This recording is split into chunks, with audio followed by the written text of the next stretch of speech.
Et bonjour à tous, bienvenue sur ma chaîne YouTube. Je suis Isabelle Coupeau, je vous propose aujourd'hui de parler des chakras. J'avais fait déjà une première vidéo au sujet des chakras, à quoi cela correspondait de travailler sur les chakras, ce que ça pouvait nous apporter. Aujourd'hui, nous allons voir comment les équilibrer les chakras, comment équilibrer nos chakras. Alors je vous remercie d'être de plus en plus nombreux et de plus en plus fidèles sur ma chaîne YouTube, sur ma page Facebook. J'aime beaucoup partager mon expérience. Je dis toujours que il n'y a pas une seule et unique vérité. Chacun fait son parcours et trouve l'équilibre en soi. Le but du travail énergétique et de la découverte de l'âme, c'est de s'équilibrer entre cette matière et cette partie matérielle, cette spiritualité qui peut faire partie de notre monde et qui peut créer une unité en nous. Alors, j'ai travaillé l'énergétique et le besoin d'équilibrer mes chakras parce que je ressentais dans mon corps des déséquilibres. Alors, nous avons tous un parcours de vie et un parcours transgénérationnel et parfois, pour dire aussi la plupart du temps, ces déséquilibres émotionnels et transgénérationnels, voire karmiques, peuvent déséquilibrer les énergies dans notre corps et dans notre vie. Alors en tradition, dans la tradition du bouddhisme, ces déséquilibres énergétiques peuvent se rééquilibrer. Ça, c'est la bonne nouvelle. C'est un travail qui se fait par la méditation, la respiration. Il y a plusieurs méthodes. Il n'y a pas qu'une seule et unique méthode pour rééquilibrer les chakras. Vous allez vous-même trouver votre méthode pour équilibrer les chakras. Certains font du sport et ça peut être déjà une bonne base, mais cela ne suffit pas.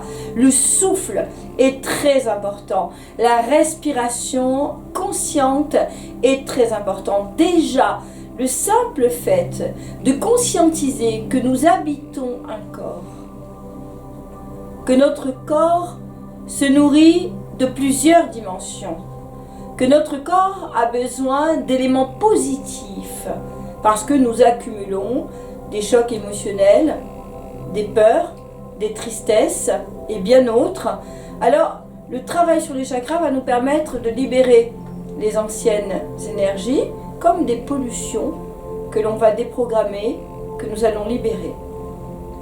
Alors il y a 7 chakras principaux, nous allons les énumérer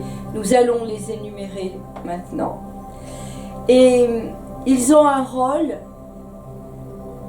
principal. Chaque chakra a une fonction. Alors, on peut sentir, quand on est plus ou moins intuitif, ce qui peut le déséquilibre dans notre corps. On peut sentir l'endroit du corps qui peut être un peu plus fragile, de par notre caractère, notre personnalité aussi. On peut définir et dire, tiens, je pense que je peux avoir le chakra gorge ou le chakra cœur ou le chakra racine plus ou moins fermé. Quand on est un petit peu à l'écoute de soi, on peut avoir un petit peu, ou même par analyse, un petit peu de déduction et d'intuition. Il faut avoir envie de se poser en soi et de se découvrir et de travailler notre personnalité, notre chemin de vie pour progresser. Il faut aussi peut-être savoir se remettre en question ou avoir envie de se remettre en question. Le premier, alors ce sont des petits disques énergétiques, des roues, comme des roues, qui sont à quelques centimètres de notre corps physique, que l'on peut sentir énergétiquement en frottant les mains. On va sentir déjà qu'on active l'énergie de la paume des mains, et si on ferme les yeux, on peut ressentir déjà une énergie, une chaleur qui circule entre les deux paumes et peut-être de l'électricité ou des petits picotements au bout des doigts. Essayez d'avoir les jambes décroisées, les pieds bien au sol, bien à plat, et de ressentir déjà cette énergie. Puis ensuite d'aller poser la main au niveau du premier chakra qui est au niveau du pubis. Et ce premier chakra, c'est celui de l'enracinement. C'est celui du lien à la terre, aussi du lien à notre mère qui est de couleur rouge, voire un petit peu plus bordeaux, un rouge un petit peu marron, terre. Dans les aspects positifs, il représente la stabilité, l'évolution, la sécurité, l'action, le fait d'être dans l'énergie. Il correspond à notre premier corps de l'aura qui est le corps éthérique. Et lorsqu'il y a une maladie qui est en programmation, qui arrive sur le corps physique, on le voit souvent dans le corps éthérique pour les guérisseurs et ceux qui travaillent dans la guérison. Donc il est très important de se sentir enraciné, d'avoir une bonne relation à la terre, à la matière, à la mer et d'apprendre à recevoir l'énergie. Puisque on a les pieds sur terre, on reçoit l'énergie, on accepte d'être incarné, d'avoir cette vie sur terre. Alors cela n'est pas forcément évident pour des gens qui à un moment donné ont vécu beaucoup d'obstacles, de déceptions, de ruptures, des épreuves de vie assez traumatiques. Donc il peut y avoir des problématiques, ou alors s'il y a eu beaucoup de problèmes dans l'enfance, il peut y avoir des déséquilibres au niveau du premier chakra. Le deuxième chakra, c'est le chakra sacré de l'épanouissement, le chakra de couleur orange.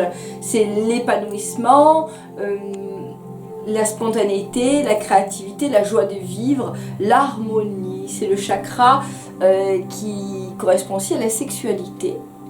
Alors, quand on a l'énergie qui monte bien dans le premier chakra, alors je dis souvent que pour les femmes, l'énergie monte par le côté gauche et pour l'homme par le côté droit, puis ça monte comme ça, et puis ça fait toute la boucle en haut et ça redescend. Donc ça va connecter l'énergie du haut et ça redescend, ce qui crée l'équilibre l'équilibre cosmotellurique, mais on va partir par un enracinement du bas pour se relier à l'énergie tellurique et être dans sa structure de vie, dans ce qu'on peut aimer, dans ce que l'âme va avoir envie de développer sur Terre. Elle va aller trouver l'énergie physique pour pouvoir développer après avec sa connexion spirituelle, son inspiration, l'esprit, aussi avec un bon mental, puisqu'il faut un bon mental pour avoir une bonne réceptivité de cette énergie cosmique.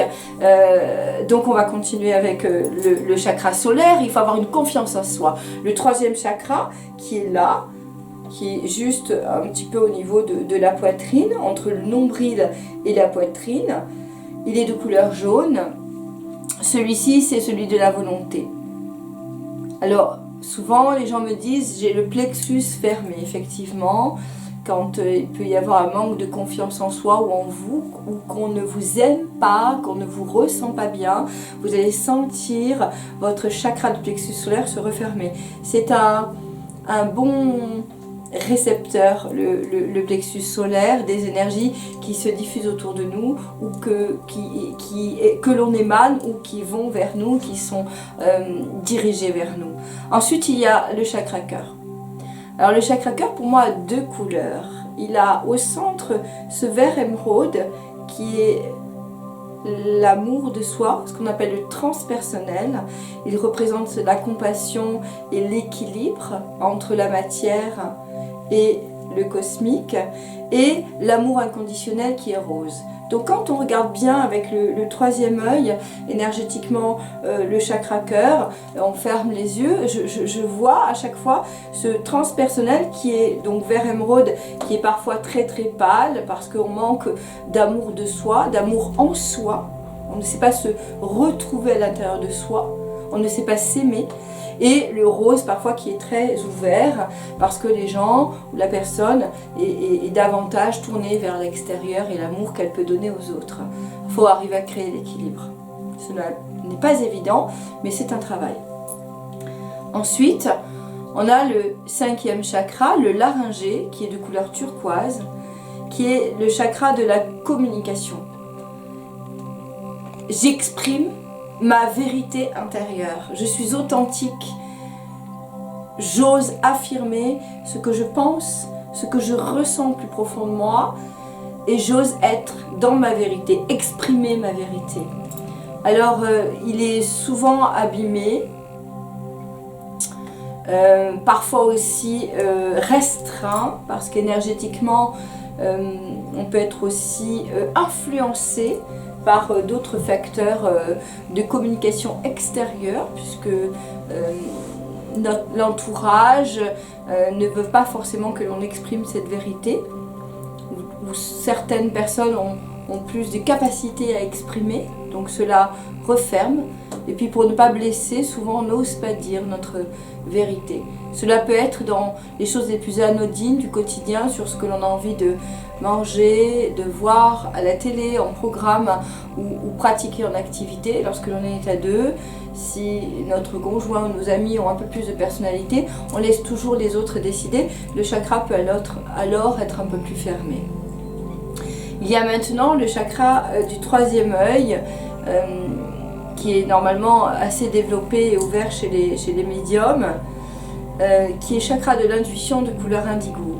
Alors c'est le chakra de la concentration, du discernement également.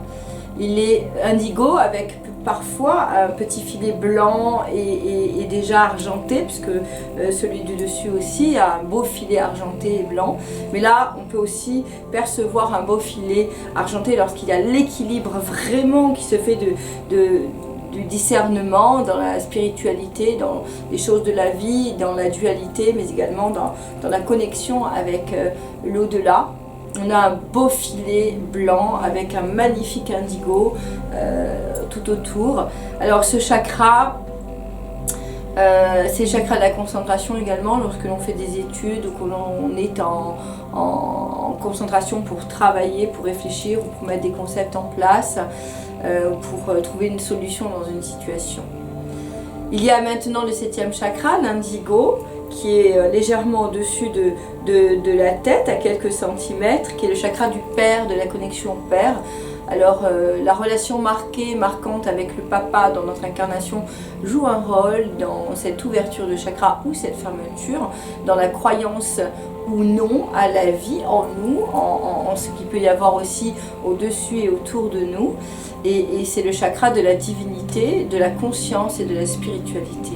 Alors, il peut être ouvert chez quelqu'un qui n'a pas forcément de croyance spirituelle, mais qui a tout simplement des croyances autres que la matière, qui a du plaisir de vie et qui fait appel en règle générale à autre que la vie terrestre, parce que simplement cela peut être une âme qui a la foi et qui donc s'ouvre à autre chose que la matérialité.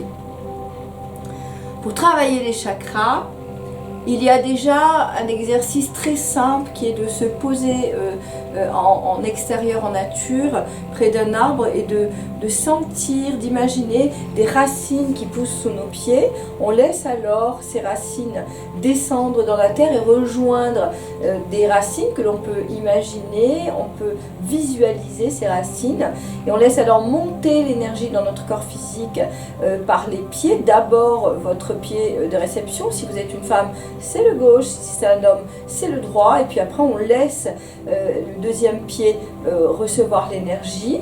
Ensuite, l'énergie va monter dans le premier chakra et on va laisser l'énergie et la visualiser, l'imaginer et la ressentir jusqu'à ce qu'elle fasse une boucle, et on va imaginer que l'on est comme un arbre. Nous avons des branches qui partent de nos épaules, de notre bras, de nos bras et de tous nos chakras devant et derrière. On va laisser les chakras s'ouvrir, s'harmoniser et aller chercher et recevoir l'énergie cosmique et l'énergie tellurique.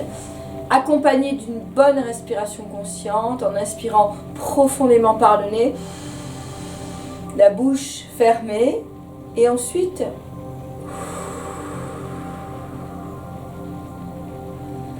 la bouche ouverte, nous expirons. Et en conscience, on va aller inspirer par le nez en inspirant l'énergie de la terre.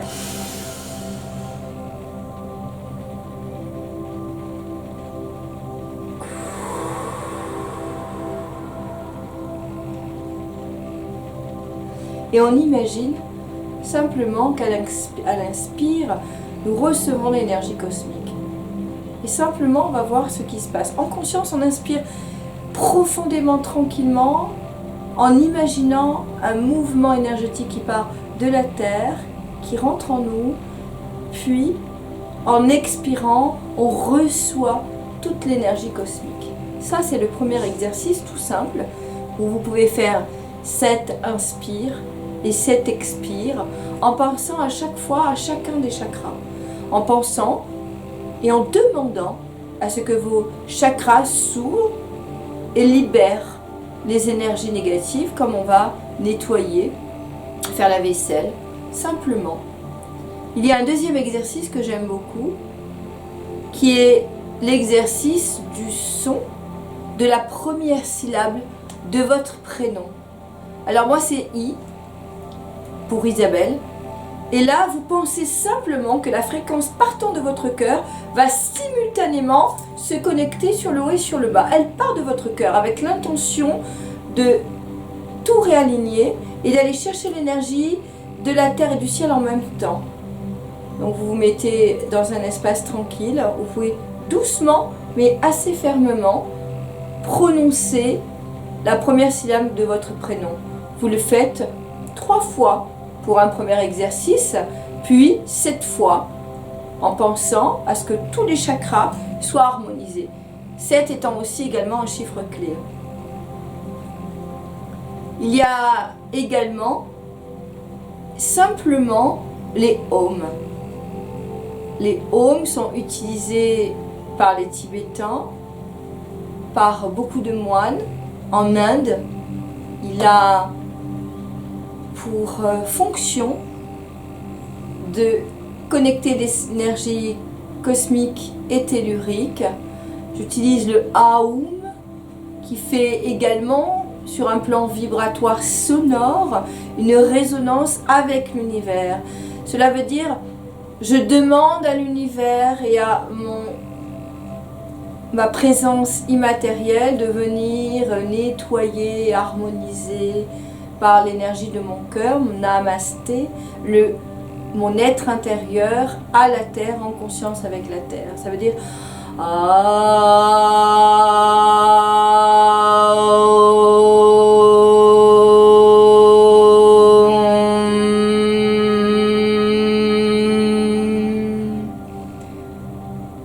et je fais également le même exercice. Je vais aller chercher en conscience l'énergie de la terre, le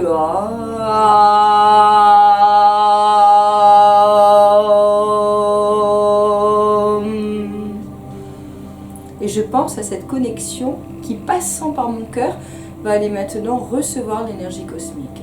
Et vous pouvez le faire également 7 fois. J'espère que vous prendrez quelques minutes pour essayer un de ces 3 exercices.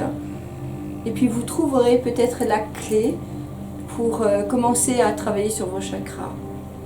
Alors, après ces exercices, peut-être que vous allez sentir les chakras qui ont été un peu plus résistants, un peu plus longs à se déverrouiller, où vous avez senti une résistance ou une fermeture où vous n'avez rien ressenti. Et ça, c'est un signal d'appel au travail. Ça veut dire que quand vous ne ressentez rien, il faut continuer parce qu'il y a une fermeture. Alors les gens me demandent, est-ce que c'est possible qu'un chakra soit complètement fermé? Je ne crois pas. Je ne crois pas parce qu'il y a toujours besoin d'équilibre. Il peut y avoir des chakras abîmés, plus ou moins refermés, mais qui ne fonctionnent pas du tout. Cela n'est pas vraiment possible. Ils peuvent être endommagés, mais l'énergie passe quand même plus ou moins facilement. L'éveil énergétique dans nos chakras peut apporter un épanouissement intérieur.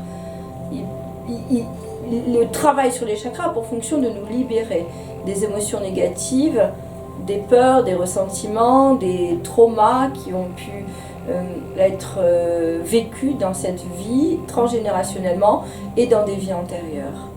Alors voilà mon partage sur le travail avec les chakras pour aujourd'hui.